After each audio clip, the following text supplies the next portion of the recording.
Ladies and gentlemen, today I'm here to sound the alarm on something silent, something invisible, yet it's affecting your mind, your body, your spirit, every single day.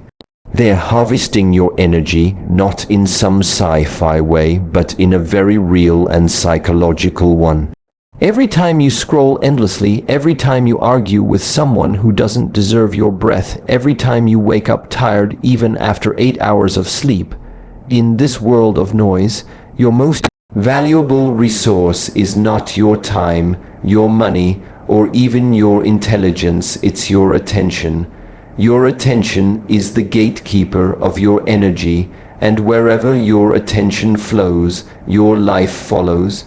But here's the dangerous truth. In today's society, there is a silent war being waged for your focus. Entire industries are engineered to distract you, entertain you endlessly, provoke you emotionally, and keep you scrolling while your potential slips away. Every ping, every notification, every headline screaming for your reaction. It's not just annoying, it's a trap. A slow siphoning of your inner power. Think about it. You wake up in the morning, reach for your phone, and before your feet even touch the ground, your mind is already hijacked. You're reading someone else's agenda, someone else's drama, someone else's priorities. What about your own thoughts? What about your own direction? Attention, once fractured, is hard to reclaim, and the more you allow your attention to be scattered, the weaker your energy becomes. You feel exhausted, anxious, unmotivated, not because you lack discipline, but because your focus is under siege. Attention is sacred. It is the lens through which you perceive and create your reality. The ancients knew this. The sages of every spiritual tradition taught the same core truth. Where your mind goes, your spirit follows. That's why the practice of mindfulness, of inner stillness, of watchfulness over thought, has always been a cornerstone of mastery. But today we call it productivity hacks or digital detox. Let's be clear, it's not a luxury, it's survival. Because if you don't master your attention, the world will master it for you and not for your benefit. So how do you begin? You start by realizing that attention is a choice. It may not feel like it, especially when you're constantly bombarded, but it is. The first step is awareness. You must become a witness to your own mental patterns. Catch yourself when you reach for your phone without purpose. Notice when you drift into distraction during work. Acknowledge how often you let fear, gossip, or comparison rent space in your mind. Awareness disrupts the autopilot. It gives you a moment of pause, and in that pause lies your power. Then you reclaim your right to choose. You decide what you consume. You decide who gets your mental bandwidth. Not everyone and everything deserves your attention. That's a harsh truth, but an empowering one. You must become selective, even ruthless, with what you allow into your mental space. Just as you wouldn't let a stranger walk into your home and dump garbage in your living room, don't let mindless content, toxic conversations, or low-frequency influences pollute your mind. But it's not just about cutting out distractions. It's also about directing your focus with intention. Attention is not passive. It's a force. When you channel it toward your goals, your healing, your self-mastery, it becomes the engine of transformation. You get more done in an hour of deep focus than in a day of scattered multitasking. You move in alignment with your purpose, not in reaction to the chaos around you. Protecting your attention also means creating structure and boundaries. Set time blocks for focused work. Turn off non-essential notifications. Carve out digital, free zones in your day. Start your morning without screens and instead check in with your own thoughts, your own energy. Develop rituals that center your focus, meditation, journaling, breathwork, even simple stillness. These are not trends. They are technologies of the soul. They anchor your attention in the present moment, which is the only place your energy can truly be accessed and directed. You also have to protect your mental diet. What you feed your mind is just as important as what you feed your body. Are you reading things that elevate you? Are you listening to voices that speak life into you? Or are you consuming low-quality input that numbs your consciousness and drains your inspiration? Curate your inputs, choose high-vibration content, seek out wisdom, not just entertainment. You're programming your subconscious every single day. Be intentional about what you're installing. And remember, mastering attention is not about being rigid or robotic. It's about being sovereign. It's about no longer being a puppet pulled by every notification, every headline, every comment section. It's about remembering that your energy is finite, and where it flows defines who you become. The more you direct your attention inward, to your breath, your body, your intuition, the more grounded and powerful you become. That's why every true master is calm, still, unshaken, because their attention is under their control. Now, you may not get this perfect overnight. That's okay. This is a discipline, a daily practice. But every moment you catch yourself and choose presence over distraction, you take back a little more of your power. Every time you focus fully on one thing without checking your phone, without giving in to the urge to escape, you strengthen your will. And over time, your attention becomes a laser, precise, unshakable, a force that bends reality to your will, not the other way around. So I challenge you, start today. Choose 1 hour, just one, where you are fully present, no noise, no escape. Just you and your chosen task. Watch what happens. Feel the energy that returns to you when your mind is no longer leaking. This is not just self-improvement, it is spiritual warfare, and the battlefield is your mind. They want your attention because with it they control your energy. But when you master it, they lose their grip. Energy is not just about what you eat, how you sleep, or how often you meditate. It's also about the environment you live in. The people, the spaces, the sounds, the habits, the unconscious patterns that surround you every day. Most people don't realize that their energy isn't just slipping away from within. It's being pulled from them by the hidden drains around them. These drains aren't always obvious. Some are disguised as friendships. Some are disguised as comfort. Some are so familiar, so deeply embedded in your daily life that you don't even notice them anymore. But they are there, and they are costing you more than you think. Walk into your home and really look around. What do you see? Clutter, chaos, things you've outgrown, objects that serve no purpose, symbols of a past you're trying to move on from. All of these things hold energy. Your external space is often a mirror of your internal state. A messy, crowded, stagnant environment doesn't just reflect mental fog, it reinforces it. Your mind craves order, clarity, space to breathe. When your physical space is overwhelmed, your energy is constantly on edge, even if you don't realize it.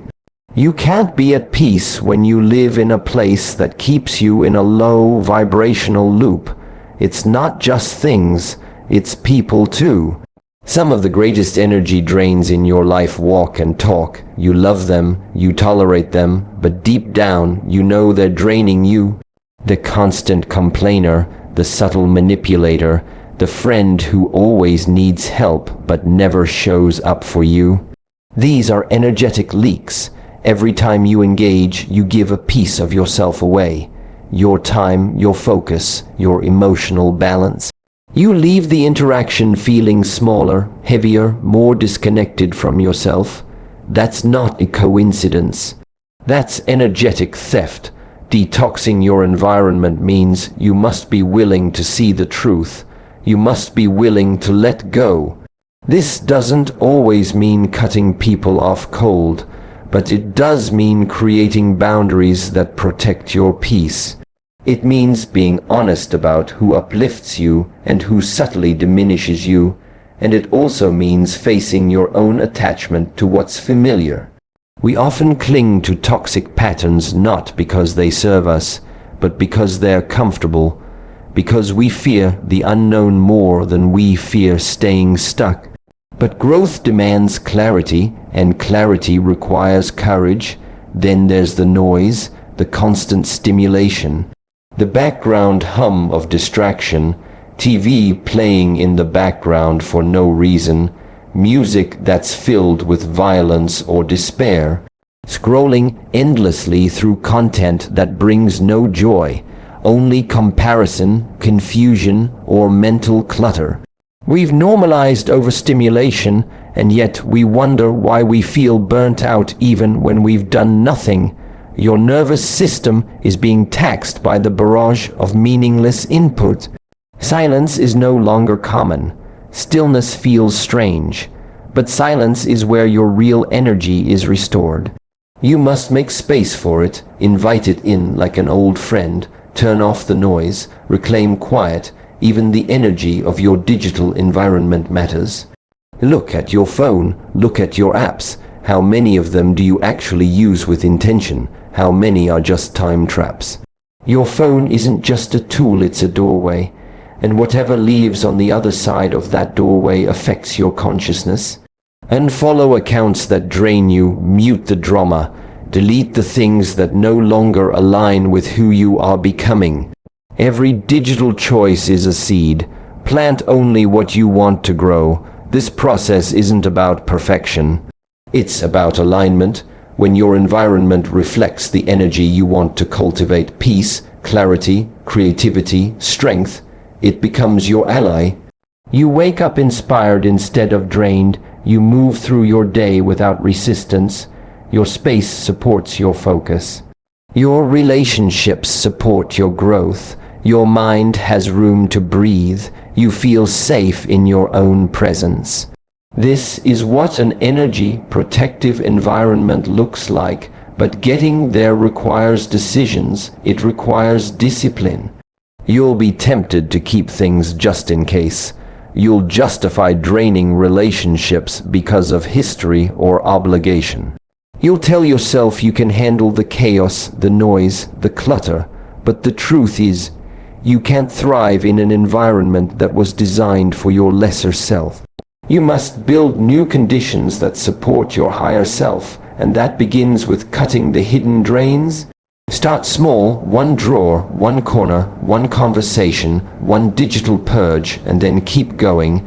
Every item you release, every boundary you set, every noise you turn off, it all adds up. With each step, you'll feel a little lighter, a little more clear, a little more powerful. That's your energy returning to you. That's your essence rising to the surface again. Eventually, you'll walk into your home, your workspace, your own mind, and it will feel like sanctuary. It will feel like truth, because you've removed everything that doesn't belong. You've honored your energy enough to protect it. That's not just self-care, that's self-respect. So don't underestimate your environment. Don't think for a second that it's separate from your spiritual or mental health. It is a direct reflection of it. When you detox what surrounds you, you shift what's within you. And when your surroundings are clean, aligned, and intentional, your energy is no longer at risk.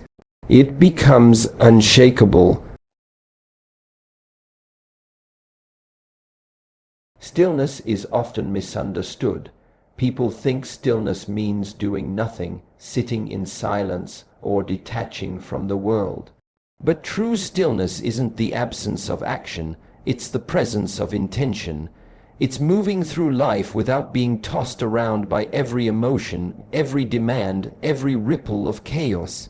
Stillness is not about inaction, it's about centered action. It's about moving with purpose, not panic. In a world that pushes you to hurry, to hustle, to chase, to respond instantly to everything, inner stillness is your greatest rebellion. It's a quiet form of power, one that doesn't shout or show off, but holds its ground with unwavering calm. When you embody inner stillness, you stop reacting and start responding. You're no longer a puppet pulled by external strings, news, opinions, drama, deadlines, expectations. You become deliberate. Your actions come from a place of clarity, not fear. There's a groundedness in you that people can feel. You walk into a room and you don't need to speak to be noticed. Your energy speaks for you. That kind of presence only comes from mastering your internal state. And in order to do that, you have to stop letting the outside world dictate your pace. Most people live in constant panic, even if they mask it well. It shows in how they rush through their day, how they answer every notification with urgency, how they can't sit alone without needing to distract themselves. Panic doesn't always look like screaming or chaos. Often it's subtle. It's the constant pressure to be doing something, to be somewhere else, to be someone else, but the truth is that constant state of mental noise is draining. It keeps your nervous system in survival mode. You may be functioning, but you're not thriving. You're reacting to life instead of creating it. Inner stillness is what gives you your power back. It teaches you that you don't need to respond to everything. Not every battle is worth fighting. Not every opportunity is meant for you. Not every demand deserves your energy.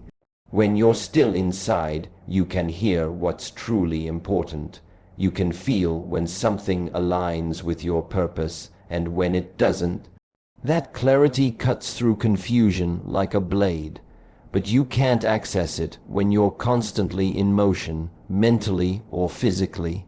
Stillness isn't passive, it's receptive. It's an active state of alignment. Think of a skilled martial artist. They don't flail, they don't waste motion.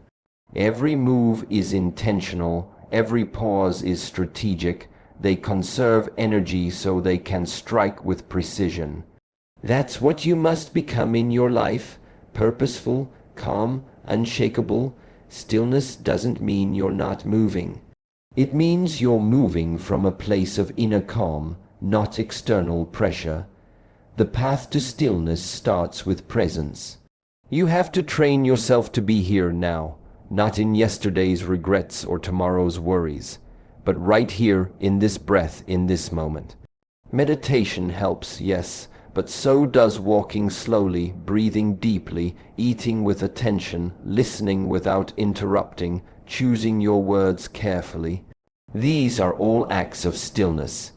Each one is a rebellion against the world's push to move faster, talk louder, and react quicker. Inner stillness also means letting go of the need to control everything. Control is an illusion. The more you try to micromanage every outcome, every response, every person, the more exhausted you become. Stillness means surrendering what you cannot control and mastering what you can. Your thoughts, your emotions, your energy. It means trusting your intuition more than your fear, trusting that if you stay aligned, life will unfold in your favor, even if you can't see it yet. It also means embracing solitude, not loneliness, but solitude. Time alone, without noise, without distraction, is not wasted time. It's where you return to yourself. It's where you process, integrate, reflect, recharge. If you're constantly surrounded by noise, digital or human, you lose the ability to hear your own inner voice. And that voice is your compass. Without it, you're lost. You follow trends. You seek validation. You make decisions that aren't truly yours. But in stillness, you reconnect with your center. And from that center, you move with certainty. This kind of stillness changes your relationship with time. You no longer feel rushed. You don't operate from scarcity. You realize that not everything has to be done now, that urgency is often a lie. You slow down, and in slowing down, you actually become more effective, more focused, more creative, more magnetic. People start to notice your presence, not because you're loud, but because you're solid. Calmness becomes your power. It becomes your edge in a chaotic world. And perhaps most importantly, embodying inner stillness protects your energy. When you're calm inside, you stop leaking energy into things that don't matter. You no longer feed arguments, engage in gossip, overthink, or overextend. You hold your frequency. You become a container that holds power rather than spilling it everywhere. You are no longer pulled into every emotional wave you observe. You discern and you decide. That's strength. That's mastery. The world will keep spinning. People will keep rushing. The noise will never fully stop. But you don't have to spin with it. You can step back, breathe, center yourself, move when it's time to move. Speak when it's time to speak. Act with clarity instead of compulsion. That's what it means to embody inner stillness. It's a quiet revolution, and it's one that starts inside you. So remember, your stillness is not your weakness. It is your weapon. Use it wisely and walk through this world with the quiet confidence of someone who knows exactly who they are and who refuses to be moved by anything less than purpose. Time is life. It's not just a measurement. It's your one non-renewable resource. Once spent, you can't get it back. That's why reclaiming your time is one of the most radical, powerful acts of self-respect you can perform. It's a declaration that you will no longer live on everyone else's terms. That you refuse to keep giving your most precious resource to things, people, and habits that steal from your purpose, your peace, and your future. Reclaiming your time means waking up. It means realizing how much of your life has been quietly taken by distractions, obligations, and unconscious routines, and deciding to take it back. You don't lose your time all at once. It's stolen in fragments, a meaningless meeting here, a draining conversation there. Hours lost to scrolling, days wasted on guilt, weeks trapped in commitments that don't light you up. And the worst part is, it all feels normal. Society has conditioned you to believe that being busy is the same as being valuable. That if your calendar isn't full, your life must be empty. But busyness is not a badge of honor. It's often a mask for avoidance. Avoidance of alignment, avoidance of your real self, because deep down you know what you need to be doing. But distractions are easier than discipline. Reclaiming your time starts with one small but powerful word, no. It's simple, but for many, it's the hardest word to say. You've been taught to associate no with rejection, selfishness, even failure. But the truth is, every time you say no to something that drains you, you are saying yes to your higher self. You are protecting the space where your real work, your true joy, your sacred rest can exist. If you don't guard your time, others will fill it with their priorities. And not all priorities are equal. Just because someone else thinks something is urgent doesn't mean it's important to your path. You have to be ruthless with your time, not because you don't care, but because you do.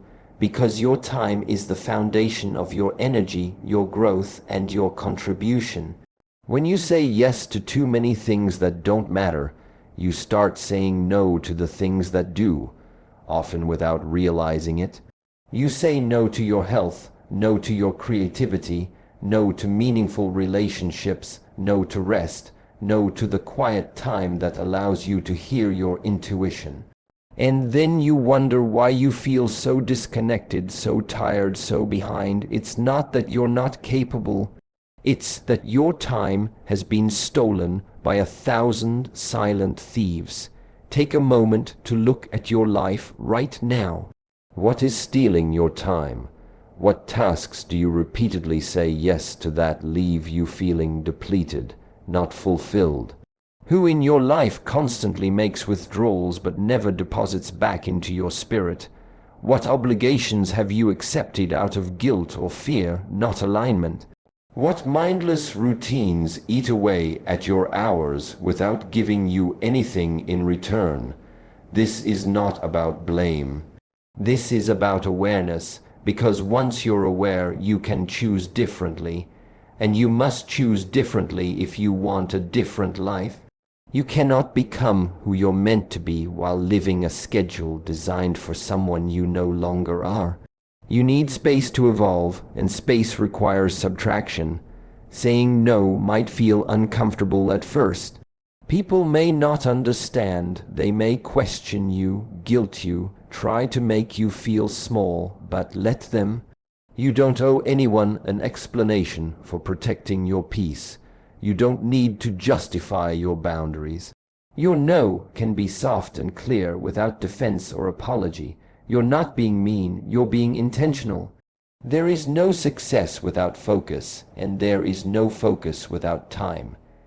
If your calendar is full of things that dilute your attention, your progress will always feel scattered. You'll move, but you won't advance. You'll be tired, but not fulfilled. You'll be active, but not aligned. Time is not just about minutes and hours. It's about energy direction. Where your time goes, your energy flows. And where your energy flows, your life grows. So you must be deliberate. You must schedule time for what matters most before others schedule it for you. Reclaiming your time also means giving yourself permission to do nothing, to rest, to breathe, to sit in silence. Not every hour needs to be filled with action. Some of your greatest breakthroughs will come in stillness. Some of your most powerful ideas will arrive when your mind is uncluttered. But if you never allow yourself to pause, you'll miss them. You'll be so busy responding to life that you forget how to create it. True productivity is not about doing more. It's about doing what matters most and releasing what doesn't. And most of all, reclaiming your time is about presence. Because what's the point of having free time if you're not mentally there to enjoy it? Reclaiming your time means unplugging from what pulls you away from the moment. It means putting the phone down when you're with someone you love. It means walking outside without headphones just to feel the world. It means eating slowly, breathing fully, listening deeply. It's not just about managing your schedule. It's about reawakening your senses. Re-entering your life. This is your life. These are your hours. They are not infinite. One day they will run out. And when they do, you won't care about how many messages you answered or how many errands you checked off. You'll care about how deeply you lived, how much of your time was spent in alignment, in love, in creation, in truth. So start today, or it's your time like your life depends on it. Because it does. Say no without guilt. Say yes without fear. Protect your time like the sacred gift it is. Because once you reclaim your time, you reclaim your power. You reclaim your freedom, and you reclaim the right to live a life that is truly your own. Energy is powerful, but without direction it becomes chaos. It spins, it scatters, it reacts, it burns out. This is the state many people live in, full of potential, constantly in motion, but without a clear sense of where they are going or why. They are exhausted not because they're weak, but because they're misaligned. Their energy is being pulled in 10 different directions, none of which are rooted in purpose. They chase productivity, success, approval, or escape, but still feel empty, because energy without purpose doesn't fulfill you. It just drains you. Your purpose is not a job title. It's not a role you play or a box to check. It's your inner compass, the core reason you are here. It's the fire in your spirit, the quiet truth you've always known, even if you've buried it under noise, fear, or distraction. When you align with your purpose, everything begins to change. not overnight, not without effort, but gradually, deeply, powerfully. Your choices become clearer, your focus sharpens, your energy, once scattered, begins to move in a single direction forward. But purpose doesn't just arrive, it's revealed, and it's revealed when you get quiet enough to listen. It comes when you stop looking outward for validation and begin looking inward for truth. Too many people are busy living someone else's idea of success. They've inherited expectations, followed trends, chased approval, but deep down they know something's off. They're living but not truly alive. That's the consequence of being out of alignment. It feels like restlessness. It feels like frustration. It feels like you're constantly doing but never arriving. To align with your purpose, you must slow down. Not in ambition, but in noise. You must peel back the layers of conditioning, of fear, of false identities. Ask yourself, what energizes me? What makes me feel whole, alive, connected? What would I do if no one else were watching? These are not surface-level questions. They are doorways into your deeper self. The answers won't always come quickly, but if you keep asking and stay present, they will rise to meet you. Once you begin to understand your purpose, even in fragments, your energy starts to crystallize. You stop entertaining things that don't align. You stop chasing things that aren't yours. You stop tolerating environments and people that pull you off center. Because now you have a reference point. You're no longer trying to be everything to everyone. You're being true to something specific, your path. And with that clarity comes power. Energy is no longer wasted on anxiety, indecision, or distraction. It becomes a focused force. It fuels your creativity. It sharpens your intuition. It gives you the endurance to keep going when things get hard, because now you know what you're fighting for. You're no longer running from something. You're moving towards something. That shift is everything. Purpose brings discipline, not as a punishment, but as devotion. When you know why you're doing something, the how becomes easier. You're willing to do the work. You're willing to say no to what doesn't matter, because you're deeply committed to what does. And that kind of alignment makes you unstoppable. It's not about being the loudest, the fastest, or the most recognized. It's about being rooted. It's about knowing exactly who you are and why you're here, and letting that guide every decision you make. But alignment isn't a one-time decision. It's a daily practice. You must check in with yourself regularly. Are my actions in harmony with my purpose? Am I spending time on things that move me forward or keep me stuck? Am I living with intention or drifting on autopilot? This kind of self-inquiry keeps you grounded. It keeps you honest and it helps you course correct before you veer too far off track. There will be moments when you forget. When life gets loud and doubt creeps in. When you're tempted to follow the crowd instead of your own calling. That's normal, but the key is to return to your truth, return to your center, return to the why behind it all. Your purpose doesn't disappear, it waits quietly, patiently, for you to come back. And remember, living in alignment doesn't mean everything will be easy, but it does mean everything will feel more meaningful, even the struggles, even the setbacks, because now they're part of a larger story. Your story, and that gives you the strength to persevere, the clarity to pivot, and the courage to trust the process. Aligning with your purpose also means embracing the fact that not everyone will understand you. Some people will question your choices. Some will project their fears onto you, but that's not your burden to carry. When you're aligned, you don't need to convince anyone. Your presence speaks, your consistency speaks, your energy speaks, and the right people will recognize it. They'll feel it because aligned energy is magnetic. It draws what belongs and repels what doesn't.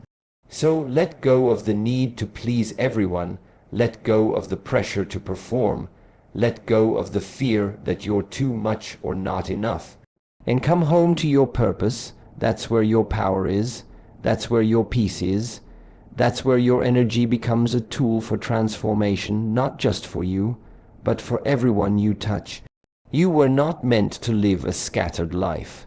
You were not meant to give your energy away to anything that doesn't nourish your soul. You were meant to live with intention, with fire, with grace, with clarity. And the moment you choose to align with your purpose, the moment you stop running from your truth and start building from it, you begin to live a life that is no longer chaotic, but deeply charged with meaning,